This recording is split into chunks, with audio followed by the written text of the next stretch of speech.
Minggu Solidariti Palestin di sekolah, kolej vokasional, kolej matrikulasi dan institusi pendidikan guru di seluruh negara menjadi polemik kerana ia dipolitikkan oleh pihak tertentu, kata Menteri Pendidikan Fadhilina Siddiq. Katanya tanpa mengambil kira tujuan asal program itu dilaksanakan, sesetengah pihak membuat kacau ganggu ke atas penganjurannya. Mengulas mengenai isu garis panduan Kementerian Pendidikan berhubung penganjuran Minggu Solidariti Palestin yang menjadi perdebatan dalam kalangan rakyat, Fadhilina berkata perkara berkenaan tidak timbul kerana garis panduan itu adalah jelas untuk komuniti pendidikan. Katanya garis panduan itu adalah untuk sekolah, untuk maklumat kepada pentadbir sekolah dan dilaksanakan di sekolah, dan bagi komuniti pendidikan ia adalah jelas. Ia menjadi polemik kerana ia dipolitikkan dan dikacau ganggu oleh orang luar. Dia bagaimanapun tidak mengulas lanjut mengenai kacau ganggu maupun pihak orang luar yang dimaksudkan itu.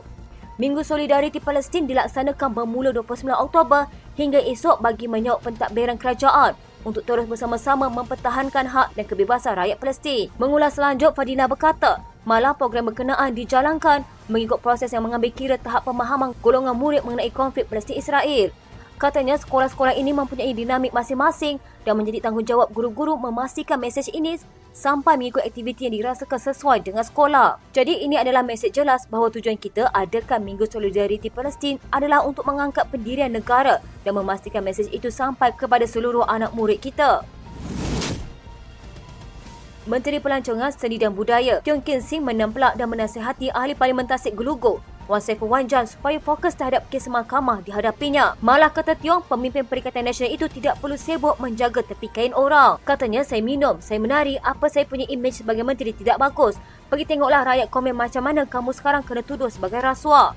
Kamu punya parti hari-hari cerita orang rasuah, tetapi akhir sekali kamu sendiri punya parti. Banyak orang rasuah, jagalah kamu punya imej parti dulu. Terutama sekali kamu sendiri punya imej, jangan kong kali kong. Cerita saya punya imej pula, saya mahu beritahu Wan Saiful, kalau kamu tidak pandai menghormati orang berbilang kaum dan agama, apalagi cerita kamu sebagai pemimpin bersatu, cukup malu kamu kata saya mabuk. Saya sudah beritahu saya minum, memang saya main dengan budak-budak. Main-main bising macam mabuk, apa salahnya? Kenyataan Ahli Parlimen Bintulu itu sebagai menjawab kritikan Wan Saiful yang mendakwanya sebagai mabuk dalam acara awam semasa kempen pilihan raya kecil di Pelangai, Pahang bulan lalu. Wan Saiful yang anggota Majlis Pimpinan Tertinggi Bersatu menolak penjelasan Tiong bahawa dia bukan Islam.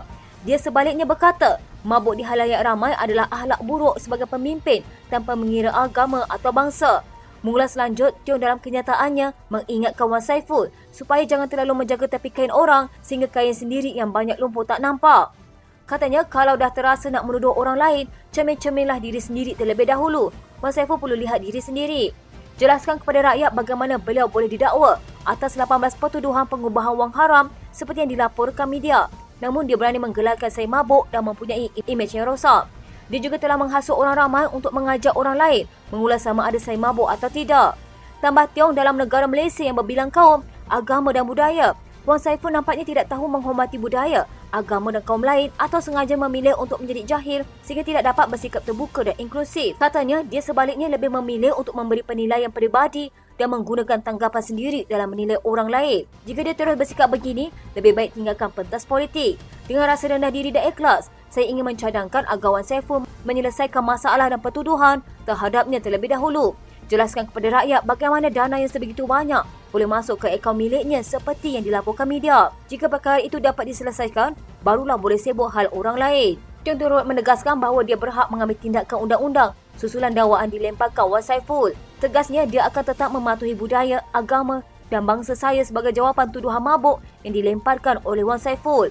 Katanya, saya juga berhak untuk menerusi tindakan undang-undang terhadap fitnah beliau kepada saya kerana dia tidak mempunyai bukti bahawa saya mabuk. Jangan cuba menangkut di air keruh. Demi kepentingan politik, sanggup mempergunakan orang lain untuk menutup kelemahan sendiri. Sedangkan rakyat nampak anda tidak membuat sebarang pencapaian dalam meningkatkan taraf hidup mereka.